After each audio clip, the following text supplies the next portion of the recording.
What's up YouTube, MechTech Guy here. So today we're going to be going through the new iPhone 7s Plus, 8 Plus, and I'm just going to be giving you my first impressions on Apple's newest smartphone. Opening up the box, you get the paperwork, which no one really reads except for those stickers that people put on their cars, and then comes the iPhone 8 Plus. Following that, you have the standard cube-like power brick, and above that you have AirPods. Wait, hold on, no, there's still AirPods, sorry.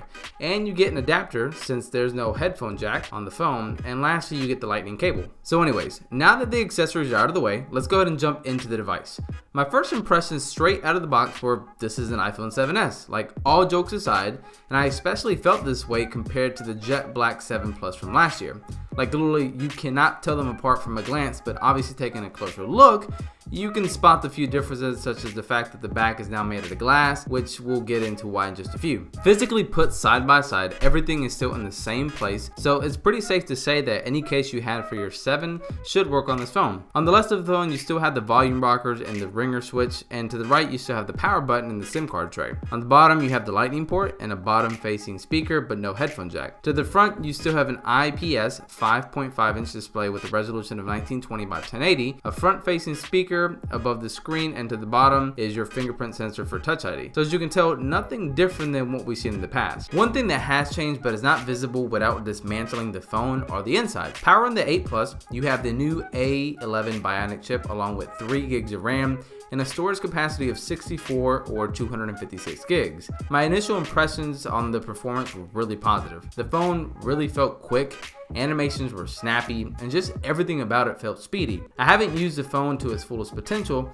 but I can definitely tell it's a beast of a phone, and mainly got this when booting up the phone when it was powered off. Compared to the 7 Plus, it nearly cut the boot time in half. Now, since we're already inside the device, I'll go ahead and mention that the device packs a 2,691 milliamp battery, which is also quick charge capable and promises 50% battery in 30 minutes.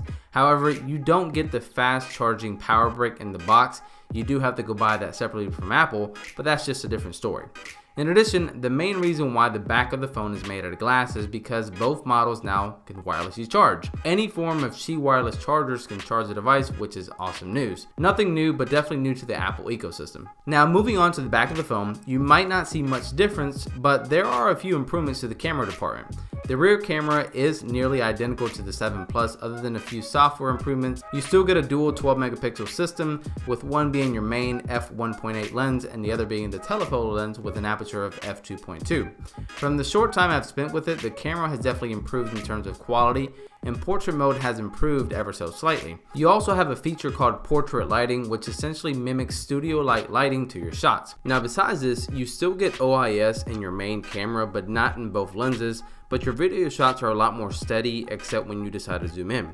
However, Apple is bringing OIS to both lenses on the iPhone 10, so we'll just have to see how that performs when that is finally released. But perhaps the biggest improvement to the camera is the fact that now you can shoot in 4K at 60 FPS. I was actually really impressed by this because my main shooting camera can't even do that, and I know a lot of high-end cameras in the market can't shoot at that frame rate, so the fact that a camera jam-packed into a smartphone can perform this is just insane. In addition, you're now able to shoot slow-mo 1080p videos at 240 FPS, which is awesome for those of you that like that. Quality was definitely grainy on previous generations, but now with 1080p, you get a much sharper video. There are a few cool new features, such as the augmented reality experience you can now have thanks to the processor.